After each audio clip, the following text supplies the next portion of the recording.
They called Egypt unstoppable. For generations, the name commanded fear, reverence, and whispers of its wealth.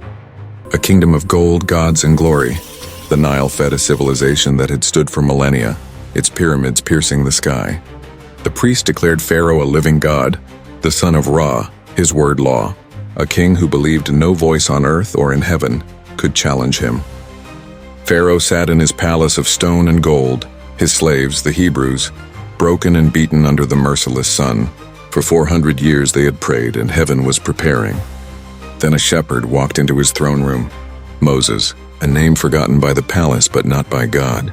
For 40 years in the wilderness, God had stripped him of Egyptian pride. At a burning bush, the God of Abraham, Isaac, and Jacob spoke, "I have heard the cry of my people. I have seen their suffering. I have come down to deliver them. And you, Moses, you will be my voice." Moses stood before the throne with nothing but a shepherd's staff and a promise. "Let my people go," 4 words. Not a request. A command from the throne room of heaven. Pharaoh laughed.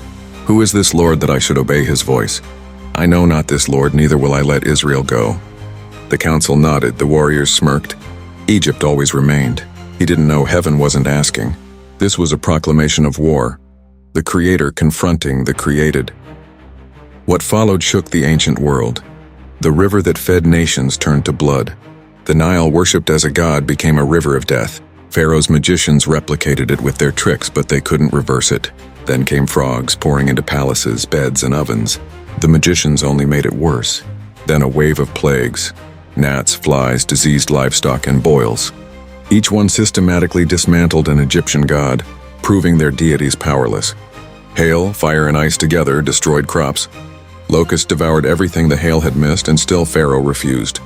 Then came a darkness unlike any night. For 3 days, thick, tangible darkness covered the land. No torch could pierce it. But in Goshen, where the Hebrews lived, there was light. The sun god Ra, Egypt's supreme deity, was powerless. When it lifted, Pharaoh's heart was harder than ever. Then Moses delivered the final warning. At midnight, the Lord will pass through Egypt. Every firstborn son will die, from the firstborn of Pharaoh who sits on the throne to the firstborn of the slave girl at the mill. At midnight, exactly as promised, the angel of death moved through Egypt.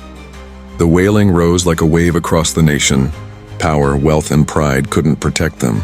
Even Pharaoh's own son, the crown prince, lay dead. That night, the ruler of Egypt finally gave in. He called for Moses in a panic and shouted, "Leave! Take your people, your animals, everything. Go worship your God and pray for me too." The mighty kingdom that once bragged it could never fall suddenly pleaded with the very people it enslaved. Egypt believed strength came from gold crowns, towering statues, and armies with chariots. But power doesn't come from symbols. Real power comes from the voice of God. Every plague landed exactly as God declared. Every warning spoken through Moses unfolded with precision. He spoke, and rivers turned to blood. He warned, and the firstborn were struck down. Creation doesn't argue with its creator. When God speaks, the world obeys. And so the journey out of slavery began.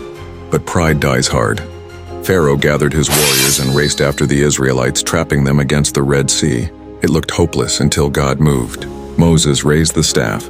The sea split open and a dry road appeared where water once stood. God's people crossed through while Egypt charged behind.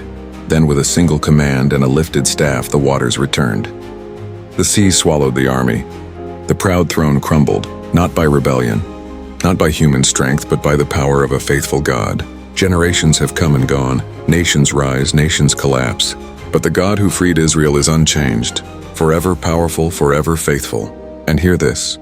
Whatever has you bound, addiction that lies to you, darkness that drains your hope, fear that freezes your steps, or sin that wounds your soul, your God is still the chain breaker. He still confronts every false power that claims authority over your life. He still opens paths where none exist. The same voice that thundered, "Let my people go," now declares freedom over you. Freedom doesn't come from trying harder. It comes from surrender. Moses didn't win the battle, God did. He just showed up holding a staff and trusted the one who fights for his people. Do the same, stand in faith. God still shakes kingdoms, he still crushes darkness. He still breaks chains, trust him, he hasn't changed. If this spoke to you, don't scroll away, carry it with you. Tap follow so you never miss the next story of God's power. Drop a amen if you believe he still fights for his people. And share this with someone who needs to remember. Pride never wins against heaven, and no chain survives when God says enough. Stay ready. More is coming.